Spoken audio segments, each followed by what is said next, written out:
Hello everybody, welcome to my channel where we learn easy. मेरा नाम देवदर्शिनी है और I have 5 years of experience in banking. तो मैं कोशिश करूँगी कि मैं आपको बैंकिंग टर्म्स इजीली समझा सकूँ. किसी भी अगर बैंकिंग एग्ज़ाम्स के लिए आप बैठ रहे हो तो आपको करंट अफेयर्स पता हो, टर्म्स के बारे में अच्छे से समझ आए, तो मैं इजीली आपको एक्सप्लेन करूँगी कि होते क्या हैं. बट आज हम डिस्कस करेंगे बेसिकली एक रीसेंट फ्रॉड के बारे में जो आपने सुना होगा. आईसीआईसीआई बैंक में जो अभी रिसेंटली एक फ्रॉड हुआ है 4.58 करोड़ का, इसके बारे में हम डिस्कस करेंगे और बेसिकली हम ये समझने की कोशिश करेंगे कि यहाँ हुआ क्या है और इधर जो भी बैंकिंग टर्म्स यहाँ यूज़ हुए हैं हम उनको समझने की कोशिश करेंगे. तो सबसे पहले चलिए समझते हैं कि ये फ्रॉड किया किसने है. तो this fraud was committed by the relationship manager of the bank. एक लेडी है जिन्होंने शी वॉज रिलेशनशिप मैनेजर. और रिलेशनशिप मैनेजर कौन बैंक का? रिलेशनशिप मैनेजर वो बंदा होता है जो डायरेक्ट कस्टमर्स के टच में रहता है. तो बेसिकली आपको भी कॉल आती है जिस बैंक अकाउंट वहाँ से आपको कॉल होंगे कि आपको कोई लोन तो नहीं चाहिए, आप कैसे हो. तो ये बेसिकली पहले क्या होता था, ये हाई नेटवर्थ इंडिविजुअल्स यानी कि जिसके पास जो ज़्यादा पैसा बैंक्स में रखते थे उनके लिए रिलेशनशिप मैनेजर्स होते थे. पर आजकल हम सबके लिए जिसका भी बैंक अकाउंट होता है वो बैंक्स आपको एक रिलेशनशिप मैनेजर असाइन करता है जो आपको टाइम टू टाइम कॉल करता है, आपकी नीड्स को समझने की कोशिश करता है. तो ये रिलेशनशिप मैनेजर इस लेडी ने क्या किया, इन्होंने कोशिश करी कि ये जो भी हाई नेटवर्थ इंडिविजुअल्स है बैंक के, हाई नेटवर्थ इंडिविजुअल्स मतलब जिनके बैंक में 10 लाख से ज़्यादा के एफडीज रखे हुए हैं, तो उन्होंने कोशिश करी कि उनको टारगेट करेंगी और उनके पैसे को निकाल कर वो स्टॉक मार्केट में लगा के अपने लिए प्रॉफिट्स क्रिएट करेंगे. तो बेसिकली एम्प्लॉय का इरादा ये था कि वो पैसे निकाल के स्टॉक मार्केट में डाल के कस्टमर्स के पैसे को यूज़ करके स्टॉक मार्केट में डाल के ये यूज़ करी, जो उसका एक फ्रॉडुलेंट उसने एक आइडिया रखा था. तो बेसिकली हम कोशिश करेंगे कि हुआ कैसे है. सबसे पहले उन्होंने क्या किया, सबसे पहले उन्होंने हाई नेटवर्थ इंडिविजुअल्स को टारगेट किया. ठीक है, तो बेसिकली उन्होंने आइडेंटिफाई किया कि कौन से ऐसे इंडिविजुअल्स हैं जिन्होंने बैंक में 10 लाख रुपए के ऊपर वाले एफडीज रखे हैं.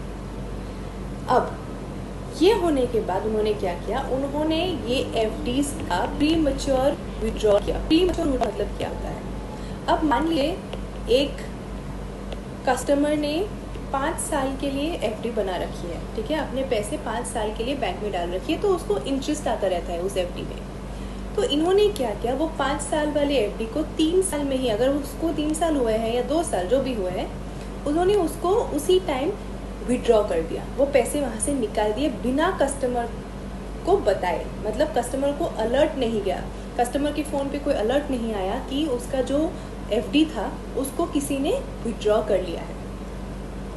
तो उसने क्या किया, प्री मैच्योर किया. और ये जो पूरा फ्रॉड है ये 2 साल में किया गया. 2022 से लेके 2024 के टाइम तक इन्होंने ये फ्रॉड कमिट किया है. तो प्री मैच्योर विड्रॉल करके जितने भी एफडीज थे उन एफडीज को अपने टाइम से पहले विड्रॉ किया, तो वो पैसे उन्होंने अपने अकाउंट में ले लिए. तो जो भी रिलेशनशिप मैनेजर थी जो ये फ्रॉड कर रही थी, वो कस्टमर्स के पैसों को, जो कस्टमर्स के एफडीज थे उन पैसों को उन्होंने अपने अकाउंट में लिया. यही नहीं, सिर्फ एफडीज को ही विड्रॉ नहीं किया, उन्होंने और क्या किया, उन्होंने ये सारे जो कस्टमर्स थे, कई कस्टमर्स के लिए उन्होंने क्या किया, फेक लोन्स अप्रूव करवाए. फेक लोन्स मतलब बिना कस्टमर को बताए हुए, बिना कस्टमर के जाने हुए, the customer had no idea that loans were being raised against the particular customer. तो customer had become a borrower of the bank without even knowing. तो इन्होंने ये सारे लोन्स और ये एफडी के अमाउंट अपने अकाउंट में ट्रांसफ़र करवाए और उन पैसों से उन्होंने वो डेरिवेटिव्स में उन्होंने लगाए जो स्टॉक मार्केट में. अब ये जब हो रहा था, ये कैसे हो रहा था, कस्टमर्स के तो सारे फ़ोन नंबर्स लिंक हो, आपके फ़ोन नंबर्स जितने भी फ़ोन नंबर्स हैं वो सारे आपके अकाउंट के साथ लिंक होता है. जब भी आप अकाउंट से पैसे विड्रॉ करते हो, एफडी हटाते हो या कुछ भी करते हो, आप लोन लेते हो, तो आपके फ़ोन नंबर पे एक नोटिफिकेशन आता है बैंक से कि आपने लोन लिया है या आपने एफडी तुरवाई है। लेकिन यहाँ ऐसा नहीं हुआ। क्यों नहीं हुआ? Because what did she do? What did the relationship manager do? This relationship manager had access to all the data of the customers. तो एक कोर बैंकिंग सिस्टम होता है CBS, okay. Core banking system में जितने भी branches होते हैं banks के, वो कनेक्टेड होते हैं, जहाँ सारा डेटा इसमें होता है बेसिकली। तो ये रिलेशनशिप मैनेजर को ये सारे डेटा का एक्सेस था। तो उन्होंने ये सारे डेटा का एक्सेस लेके जितने भी कस्टमर्स थे और उनका जो फ़ोन नंबर्स लिंक्ड था, वो सारे फ़ोन नंबर्स उसने चेंज कर दिए। तो जब फ़ोन नंबर्स ही चेंज हो गए, तो अगर एफडीज विड्रॉ कर रही थी, अगर वो लोन्स ले रही थी किसी भी पर्सन के अगेंस्ट, वो बंदे के पास वो अलर्ट ही नहीं जा रहा था। बेसिकली उन्होंने सारा जो है KYC के थ्रू ये फ्रॉड किया है, बिकॉज उनके पास सारा डेटा था। उन्होंने ये पूरे के पूरे फ्रॉड को कंसील भी किया। कैसे कंसील किया? उन्होंने दिखाया ही नहीं कि ये एफडीज जो है, जब ऑडिट होती है तो ऑडिट में ये पता चल जाता है। पहले ऑडिट में पता ही लग जाता कि ऐसा हुआ है, लेकिन उन्होंने क्या किया, पूरे इसको छुपाया। उन्होंने दिखाया ही नहीं कि एफडीज तुड़वाए गए हैं, ठीक है।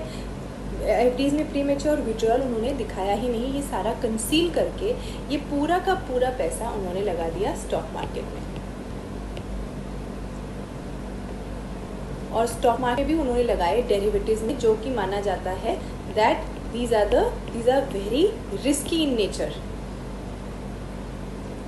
So उन्होंने सबसे रिस्की में अपने सारे पैसे लगा दिए और ये सारा पैसा जो है कैपिटल बेसिकली डूब गया, ठीक है। तो ये पूरा ये फ्रॉड है, ये पता कैसे चला? ये पता कस्टमर्स को तब चला जब उनके पास मैसेजेस आने लगे कि आप लोन रीपेमेंट कब से कर रहे हो। क्या उनको पता चला कि जो एफडीज थे, उनको एफडीज के इंटरेस्ट ही नहीं रिसीव हो रहे थे। जो इंटरेस्ट अमाउंट आता है वो रिसीव नहीं हो रहा था। तो कस्टमर्स ने कंप्लेन लॉन्च किया और फाइनली ये पता चला कि ये उनके जो पैसे हैं वो उनके अकाउंट में है ही नहीं। तो ये पूरा जब नोटिस में आया, तो what was the action that was taken? Action taken was FIR launch किए गए। 4 FIR लॉन्च किए गए अगेंस्ट द रिलेशनशिप मैनेजर। और ICICI बैंक ने बोला है कि जितने भी उनके पैसे चल गए, उनके पैसे रिम्बर्स किए जाएंगे। जितने पैसे कस्टमर्स के पैसे चले गए थे, उनको ICICI बैंक ये पैसे वापस करेगा। और ICICI बैंक के इंटरनल कंट्रोल्स भी अभी स्ट्रॉन्ग करने में है। तो इससे आप क्या समझते हो? आप ये समझते हो कि बैंक्स में जो फ्रॉड्स होते हैं वो अलग अलग तरीके के हो सकते हैं, पर ये जो फ्रॉड हुआ है ये बेसिकली एक एम्प्लॉय के द्वारा किया गया है। और इसको हम बोल सकते हैं कि there is lack in operations of the bank, और ऑपरेशनल रिस्क है जो एक बैंक फेस करती है, ठीक है। तो ये पूरा समरी है ये पूरे फ्रॉड का।